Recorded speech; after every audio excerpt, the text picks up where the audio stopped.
Today at home with Miss Joan, I'm going to show you how that I can up some ground meat. Now that means ground hamburger, beef, or ground venison. Today mine is ground venison because Preacher always has plenty of it. And what I'm going to do is, instead of fixing it to freeze, you know how I always show y'all my little tip where I cook it with the onions in it, and then I freeze it in these little stackable things that hold about a pound each. You know, these is what I keep them in deep freeze for easy grab and cook a quick meal. But to go a step further with this, what's even better is if you're able to can it. The same thing, okay? It's the same product that I'm going to can. You say, well, why, Miss Joan, do you go all to the trouble of that? Well, say the power goes out, then I've got some food, some protein that's shelf stable, okay? I can just pop the lid, warm it, stir fry it or something. And if my freezers go out, I don't know about you, but mine's getting a little age on them like me. And if they go out in a hurry, I got to do something with all that meat. Well, I don't have to worry about that if the meat is on my shelf. Around here, see, we live in what's called Tornado Alley, if you're familiar with that term. And just weather, the least little thing will knock the power off. And so I like to have some good things on my shelves that all we got to do is heat and eat. And this is what you call fast food. But you can cook meals really fast, whether you got it in your freezer, but particularly if you've got it on your shelf, just ready to go. So I'm going to show you just how easy it is to pressure can your hamburger or your ground chuck, or in my case, we're going to do venison. It's the same way. What I do is scramble it just a little bit. Don't you just love these little things right here? Helps you just turn this meat so easy. Woo. All right, you can see here what I done was I sprayed my pan with a nonstick spray. I got 2 of these things going, and you can tell today I'm trying. I'm going to can up about 10 pounds of this meat. It's already, ground because Preacher has a processor and he's already ground the meat for me. And so what I'm going to do is all I did was spray the pan, and I put just a tad of bacon grease in here because we don't want a lot of grease in this, but just a little bit, because venison is really lean meat. Okay, I'm just going to scramble this up. Probably take 2 fryings on this. My Preacher told me, he says it's going to take 2 fryings for all that. I said, oh no, I'm going to get it all in these 2 skillets. Well, he was right. He's usually right about stuff like that because he can eyeball all this meat stuff better than I can. What this is, though, I measured it out for you. 6 cups of meat. And so I put 1.5 cups of chopped onion. I already chopped it up and put it over in here. All I did here was I measured out 6 cups so I know how much to tell y'all in each skillet. And then I put 1.5 cups of chopped onions also in each skillet. And then looks like I'm going to have, like I said, 2 cookings of it. But you don't get it like 100% done, just almost done. Because you see, this is going to go through, by me putting them in pint jars, it's going to go through 75 minutes of pressure canning. So see, that's going to do a lot of cooking to it too.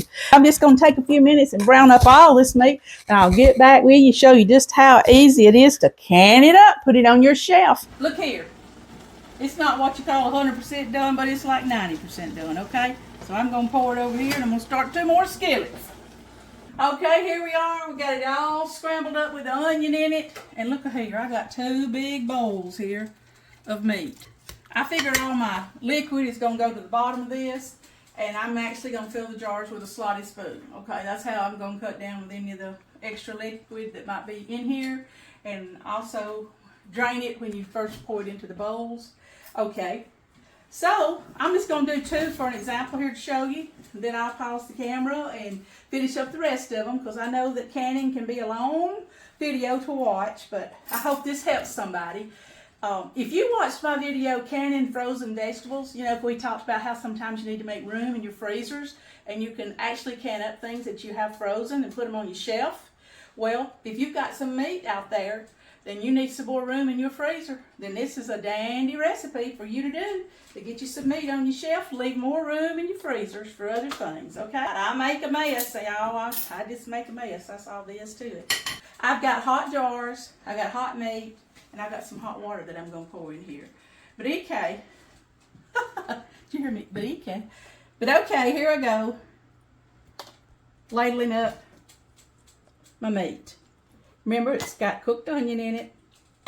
I'm going to do is get it up to the 1-inch headline. I may shake it. You don't want to jam pack it in here because you don't want it coming out looking like canned dog food, do you?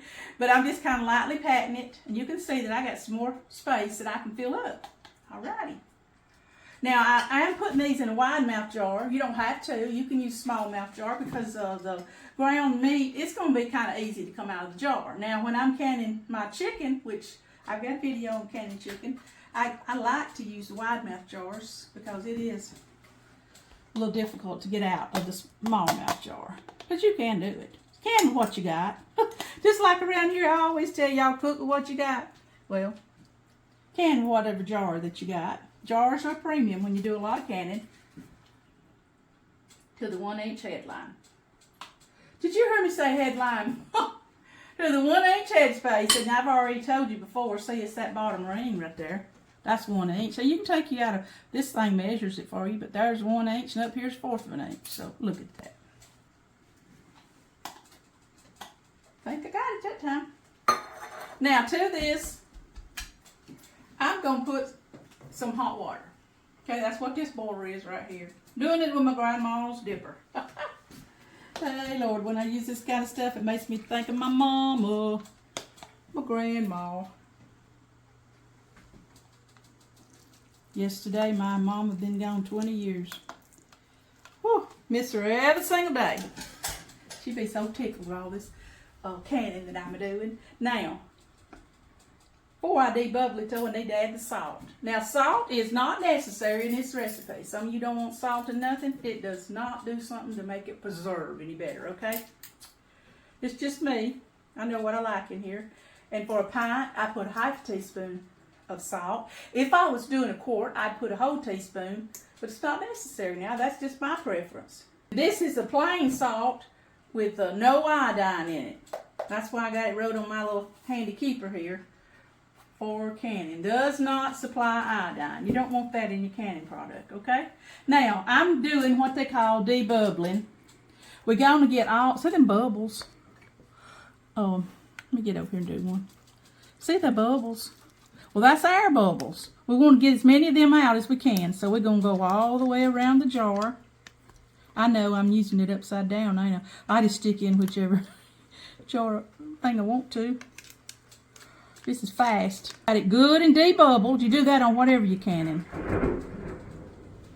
Did y'all hear that clap of thunder? We may have a storm around here today.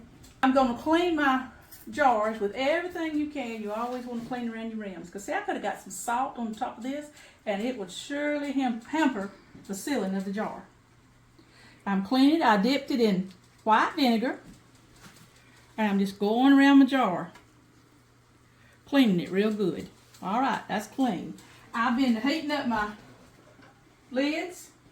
They say now, the latest information on all this, you don't have to heat your lids.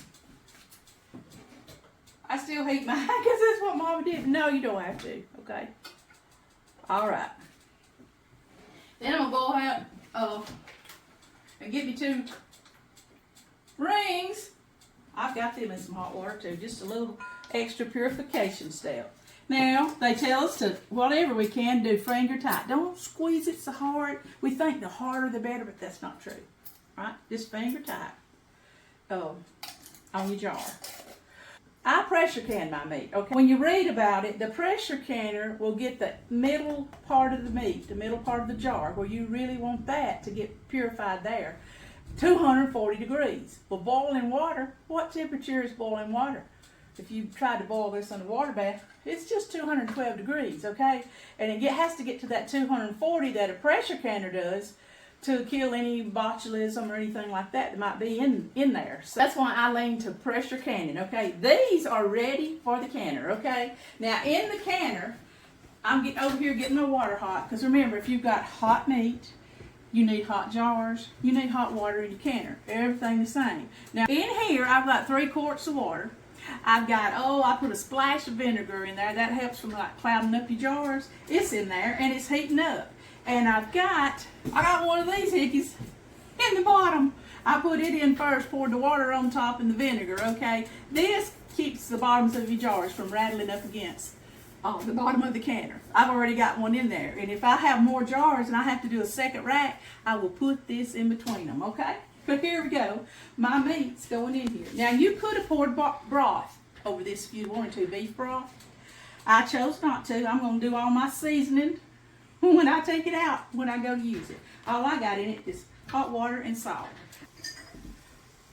All right, y'all. I'm going to do the rest of them, and I'll get right back with you. All right, I'm going to take this second divider here because I have got the bottom full. These are wide mouth pints, so they take up a little more room than the regular mouth.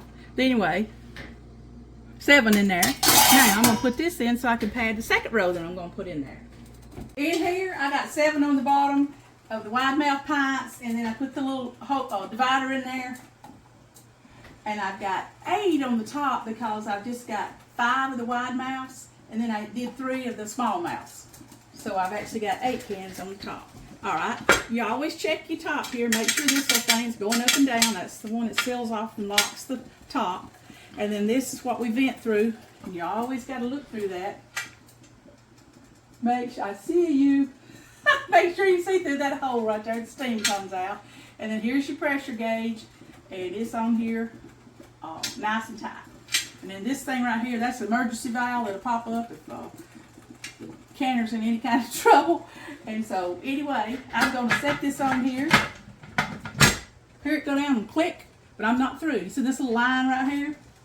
Oh, mine's got that. This is a Presto 23 quart, and I'm pulling it to lock it. Hear it? Seal it off. Now, I've turned up the temperature on my stove. Now I'm going to let it all build up pressure. When the steam starts coming out here, a good steady stream, then I'm going to let it run, or vent it's called, for 10 minutes. And after it's vented really good for 10 minutes, then I'm going to put my weight on it. Now you need to Google the sea level that you live above.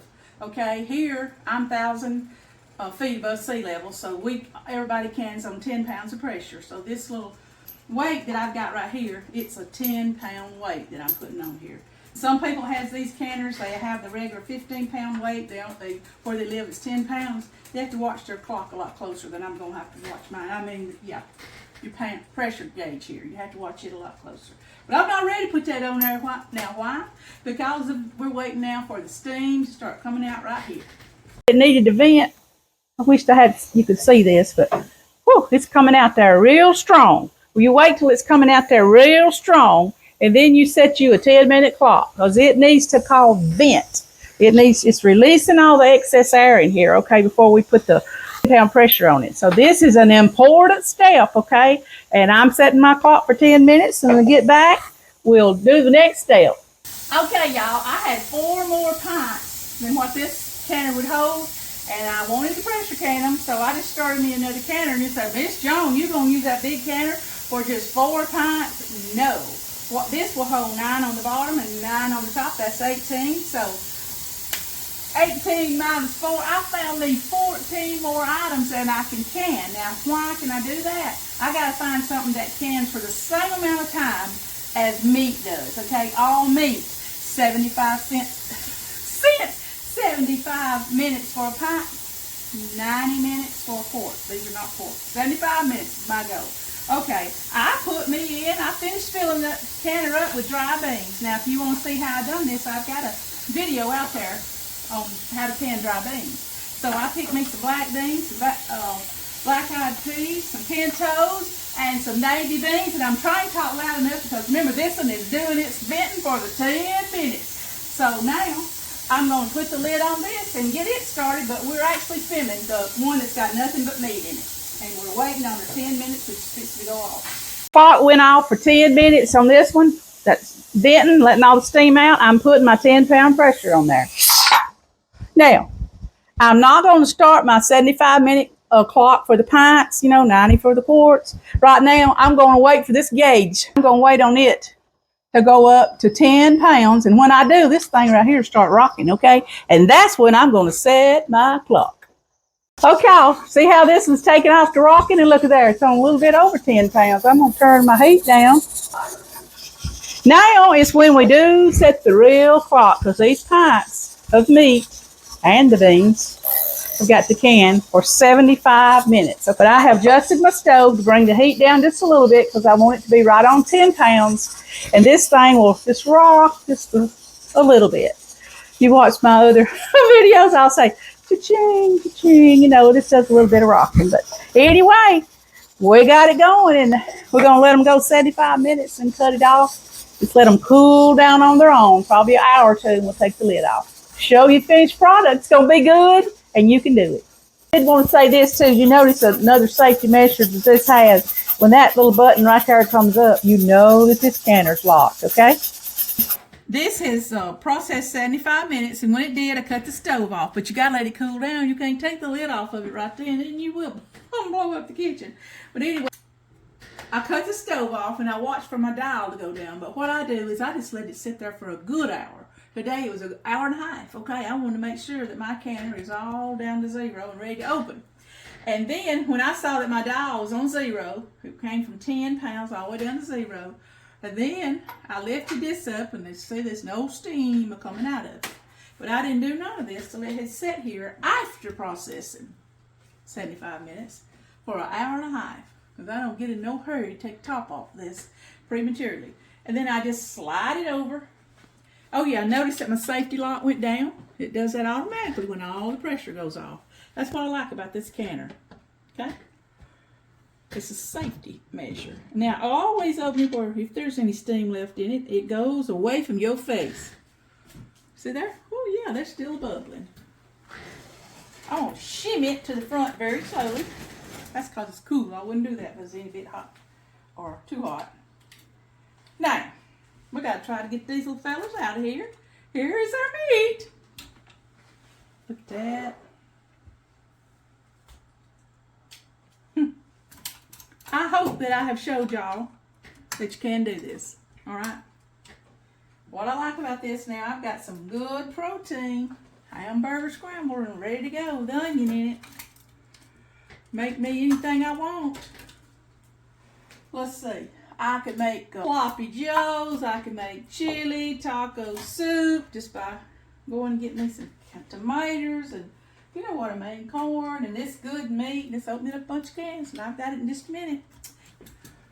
Oh, I love that sweet sound. You already heard them popping.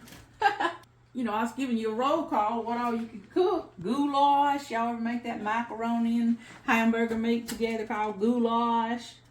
Spaghetti. Oh my goodness. The list goes on and on. Chili. I don't know. I hope I ain't. Tacos. Oh my goodness. In fact, when I first canned this a couple years ago, didn't say what day I was opening up the can. I was making us a taco salad. And I used a can of it. Made my regular tacos like I always do. Preacher come in, oh, he eat it. And the daughter come in, she's eating it. And I never said a word till they got through. I said, why don't y'all like the tacos? You don't see anything different? No, it's good, good. I said, well, that's me trying my canned hamburger. And boy, howdy, we've used a lot of it since then. Oh, she has this wonderful dish she makes called cauliflower nachos. Takes hamburger. Anything you put scrambled hamburger meat in, you can use this right here. Look at it. That's why I like having stuff on the shelf. Oh, I love that pop. I hope that I'm showing y'all that this is something that you can do. It's a full canner, and in my case it was, well, 15 pint jars of good hamburger meat that I can use for a many recipe. And I'm going to let these cool. I'm going to do like my mama always done, and she just take a towel and put over and just let them keep cooling on down. And in the morning, I'll wash all the jars off, check them, make sure they're all dented in. Because if it's still popping, you know, that means it didn't seal. But you'll just do a little trial with your finger and you'll see that they all sealed or not. If one of them didn't, just put it in your refrigerator and use it up real soon, okay? But I'm expecting all these to pop, especially since they're already popping, me just pulling them out. I've been wanting to do this for y'all. I think I need to show them how easy it is to can their hamburger meat or the venison. And you can do it. You really can. You're going to really enjoy taking this off and using it in a million different recipes in your kitchen. And today it's just been a joy to come to you from right here at Home with Miss Joan. At Home with Miss Joan, would you like? You know, whether you like it or not, okay? At Home with Miss Joan, please subscribe. Sure does help this old girl's channel grow. Won't you share with friends and family? You know, like your mama and them, okay? Comment right here and you'll hear back from me. You know, preacher, get back with you, but